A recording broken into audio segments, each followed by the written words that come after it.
স্রষ্টাকে কাছে পাওয়ার এই আকুতি ফকির লালন শাহর বাণীতে। ভাববাদী এমন গানের সুরে উঠে আসে পরম সত্তার সঙ্গে মিলনের চিরবাসনা।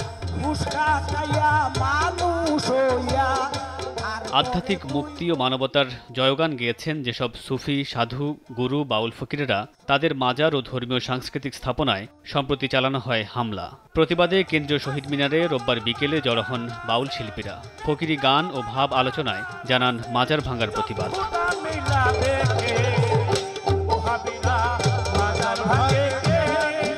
মাজার রাজনীতির জায়গা নয় উল্লেখ করে বাউলদের শান্তির বার্তার বিপরীতে ধ্বংসযজ্ঞ মানবতার অপমান বলে মন্তব্য করেন বাউল শিল্পীরা। আমাদের যদি কোনো ভুল থাকে আমাদেরকে বিচার করুক, আমাদেরকে শাসন করুক, কিন্তু অলিদের উপরে আঘাত করা, অলিদের কব্বর ভাঙ্গা, আগুন দেওয়া, হামলা করা, অলিরা তো কারো কোনো ক্ষতি করে নাই।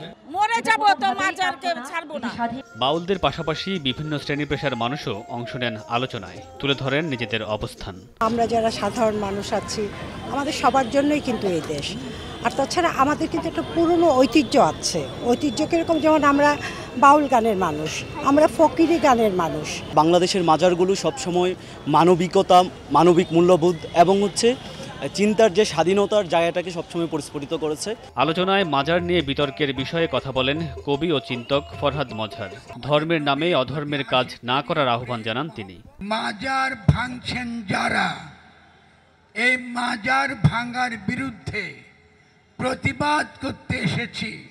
যারা মনে করে এই হলো দুনিয়া আর পরকালের পরে হলো ধর্ম, এই যে বিভাজন যারা করে, আশেক যারা করে, প্রেম যারা করে, তারা এরকম কোনো ভিন্নতা, এইরকম কোনো ফারাক তারা করে না।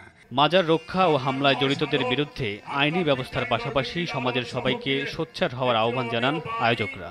মাজারে আঘাত করেছে, তারাই মাজার গড়ে দেবে। মামুনুর রশীদ পনেল, সময় সংবাদ, ঢাকা।